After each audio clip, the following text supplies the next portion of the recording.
The first scene, it's as Rakesh has, given a short synopsis, given a synopsis of the book. The scene is not so much from what the book is all about. It's a more light-hearted scene. It's between two friends, Subir and Barclay. Both of them are special forces officers who are training in a place called Warangat in Mizoram, and it is their interaction with two girls. It's a light-hearted scene, but it is also an important scene because it brings out the relationship which India has with how we treat people from the northeast. So I think there's a lot of sensitivity in the scene, and how it comes out is, I leave it to you to judge what you think the scene is all about. It's a very interesting thing, but there's also a message out here. So please enjoy the scene, I think.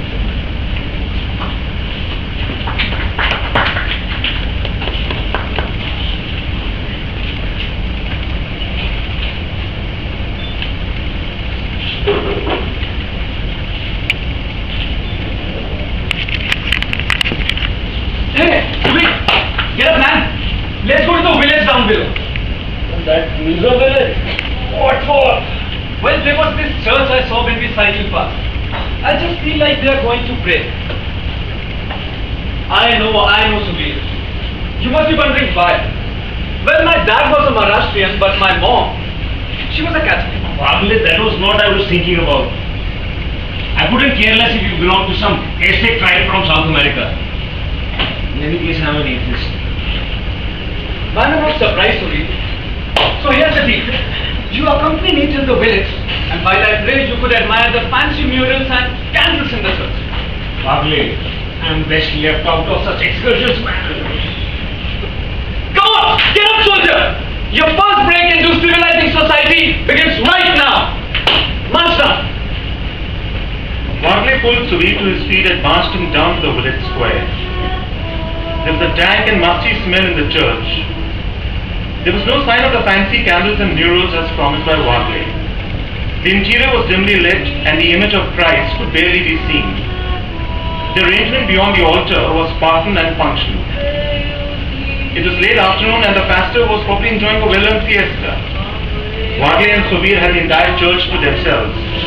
Above, near the copper-filled dome, a couple of pigeons fluttered across, sending a strange, reverberating noise to the main hall.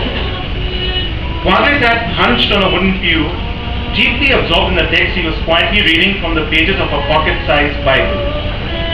Sitting next to Barclay, Subir leaned back, crossed his arms, and closed his eyes. The fragrance of a mild perfume woke up Subir.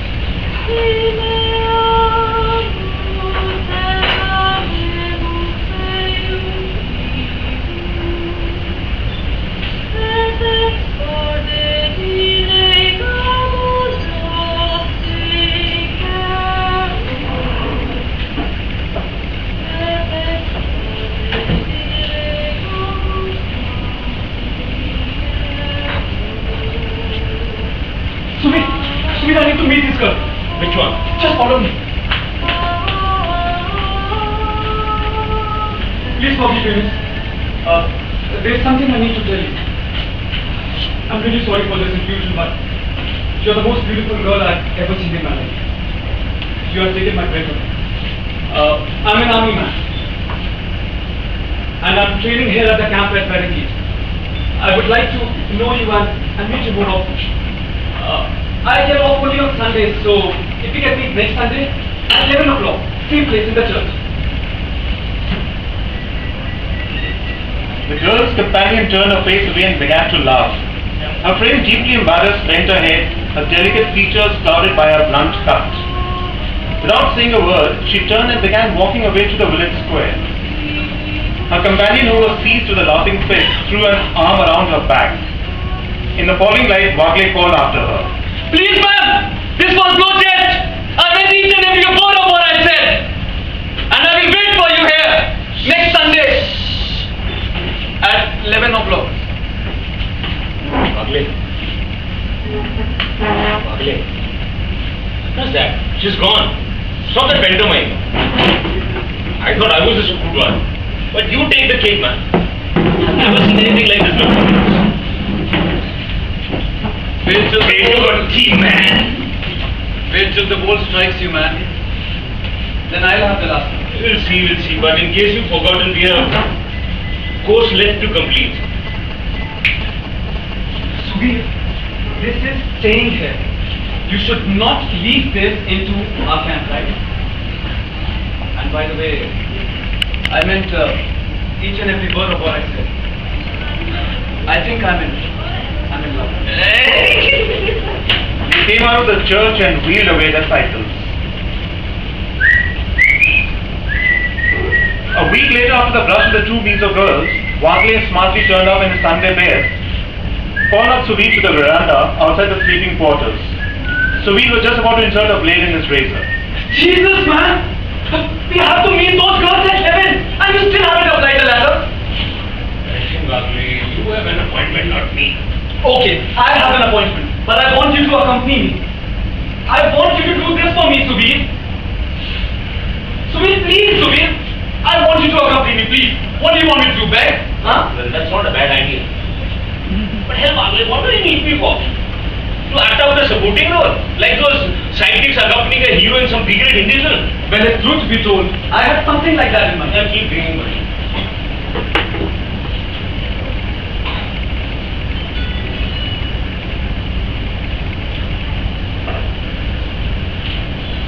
So what's the catch?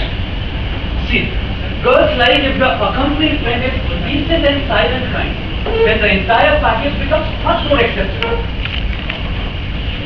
A bit later, both of them landed in Hick village, near the Decrepit church building at the appointed hour. There was no sign of the girls.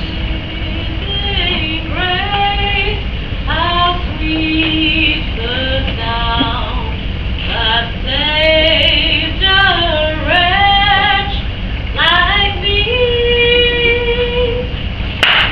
I once was lost, but now I'm found. Was blind, but now Shit, man! Where are they? I could be wrong about her. I could read it in her eyes. Huh? I could read it. Shh. What do you think might have happened, Subir? That was really helpful, man. And you really enjoyed this, right? Absolutely, man. And it will be a good idea if you just turn around and meet the girls. Wagle looked behind. His breath was taken away. The girls had walked up on the other side. Both girls looked as if they had come to fight rather than go out for a date. Wagle looked around frantically for support. Suvir did a little goodbye and closed his eyes. The top dog in the commando post was actually stammering in front of the girls. Thank you for coming. You have no idea how happy you have made me feel. Subir, he's my friend. No, he's not sleeping. He's just a little stressed out. Anyways, my name is Val. Hi, I'm Estella. This is my cousin Teresa. I'm delighted to make you acquaintance, Estella. Hi. Mr. Wagle, I came here to caution you. In these parts of the country, people don't have too many fond memories of the army. Alright? We hate it when people like you think that we Mizo girls are easy picks. And if it is of any interest to you, you might as well know that one of our distant cousins was once a very active member of Mizo National Army. We all have our choices to make, Teresa. Your cousin made his. I have the deepest respect for your people and your culture. And you cannot judge the National Army by the actions of you. I'm proud to be a part of Indian National Army. And as far as my love for you is concerned, I meant every word of it. Keeping on misty eyed. There's no scope for you out here. We should head back to our base camp. Just still enjoy what is left of the Sunday. Subir, I'm a much better understanding of the character than you can ever have. So just do me a favor, just stick around. So what is it going to be like, Teresa? Can we be friends? Do you always wear your heart on your sleeve? Oh, well, no. This has happened to me for the first time.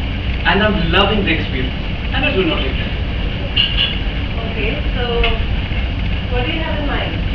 You tell me. is yours now. Well, there is this place a bit in the outskirts of the village. We usually go and hang out there on the weekends. On a Sunday, it's practically an open house the whole day. Do you want to go there? Absolutely, of course. Me and my friend would love to go there. Please lead the way. So like the sidekicks of the leading pair in a Hindi film, Estella and Subir walk the main cast to a very happening bar-cum discotheque some distance away from the village. Deep Rumble, probably a takeoff on Deep Purple, had a very deceptive exterior. It was a store that had seen happier times. The paint was peeling and the brickwork looked as if the mason had done it for free as a favor. The door opened to the sound of wind chimes. A middle-aged, stodgy woman wearing steel-rimmed spectacles was busy cleaning wooden shelves that housed medicinal herbs, exotic-looking plants, and dried packets of the traditional miso drink, soup. Hello, Auntie. Evening, sweetheart. Oh, my. Foreign visitors, huh? Don't get all saucy, Auntie. People coming in yet? Oh, place is rocking, sweetie. You're taking your foreign visitors down? Teresa did not bother to answer but went behind the counter asking the others to follow her. She opened the door at the back that led to a short flight of stairs going down to a narrow basement bathed in blue neon light. Beyond, there was another closed door which was guarded by a short, squat man with the build of a boxer and a deeply pockmarked face. He sat on a stool outside the door. Get aside, Matt, make way. The man looked at Suvir and Wagle, hesitated for a moment and then moved away. Teresa opened the door. The visitors stepped in from a sleepy village to a shocking new world. Everybody in the house say yeah! Two guitarists were jamming on the electric guitar, triggering wave after wave of unrelenting electronic noise that slammed the senses of the unsuspecting visitors. Both the lead and the bass guitarist were stripped to their waist, jerking their heads in a near frenzy, their shoulder-length hair flying in all directions. The lyrics were undecipherable. The setting was a surrealistic lift from the Woodstock era. Psychedelic lights, peace graffiti, smoke-filled interior, and a heavy metal sound assault from all sides. The place was packed to the gills with couples high on pot and booze, moving about in slow motion. The dress code was torn jeans, short kurtas, and heavy metal crosses dangling from the neck. Most of the crowd was crammed on the dance floor. It was easy to find empty bar stools. Teresa swiveled on one of the bar stools to face Wagle. I don't know about you and your friends, but I and Estella are starving in here, so we could have some drinks and something to eat. Of course. Let me do the honor. So what would it be? I'll have roast beef with corn and Estella will have pork cutlets. Some shot of rum with coke for both of us. Thank you. So we looked at Wagle. His face gave nothing away, but Teresa was only warming up. What about you boys? You're not having anything to eat or drink? Or has our meal of choice, taken away your appetite? Why would you say a thing like that, huh? We would like to have 2 beers, and I would like to go for a vegetable burger. And Suvir usually skips the lunches. He likes to have full meal in the night, huh? Suvir was about to protest, but he kept his counsel. Two very different people, two very different cultures were colliding, and whether the collision would end in a discovery of a level ground remained to be seen. For the moment, Teresa was testing Wagle's middle-class Maharashtrian conservatism. She quickly downed 3 coke and rum shots, took a bite from the beef dish, and hit the floor, dragging along an old-school friend with slicked black hair. Estella disappeared in the smoke-filled haze. Suvir retreated to a corner nursing his second beer of the evening, and Wagle was left on the bar stool wondering how he would create an impression on Teresa. Teresa was living up the evening. Drinks were on Wagle, and she would let her dancing buddy release her only when she wanted to tank up with more rum and coke. Suvir was debating whether he should put Wagle out of his misery and take him out of the bar, but he knew that there was a steely resolve behind the gentle demeanor. Let's see where this goes, he thought as he downed his third beer.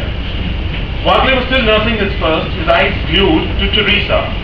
Like in a B-grade Bollywood film, Teresa was dancing really close with her friend. Wagle then got up and rested his unfinished drink on the bar. Here it comes, thought Suvir. He was convinced they would have to knuckle their way out of this joint. Wagle walked up to the man with the slick black hair and gently tapped him on the shoulder. Hi, friend. I think your time with Sarisa is over. In case you do not know, we two are on a date. You can do one thing, you can just go and have some beer. The beers are on me. I'll take it from you. Thank you. For a moment, the man debated the situation. He was up against a gentleman officer who, if pushed any further, could reduce him to stale spaghetti that nobody would want to touch. Safety first, the man correctly summed up the situation. He smiled as he gave up Teresa.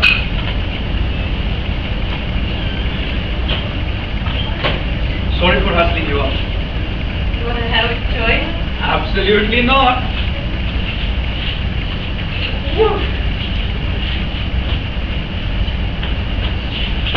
Please take me outside. I think I'm going to be sick. Come.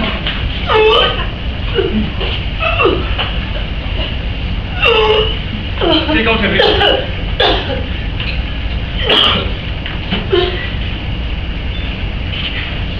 So sorry for all this. What must you be thinking of me? I'm just thinking that you're a decent and good girl at heart. Even after how I behaved in there? Especially after all that. I know what efforts you went through for me. These rum shots, this chase, the friend of yours. You think that all would have put me off? I was besotted the moment I saw it. And now you think differently of me. And now I think that you should go home and clean up. It's not what I thought it would be. Thank you. Thank you for believing in me. You'll go home, won't you?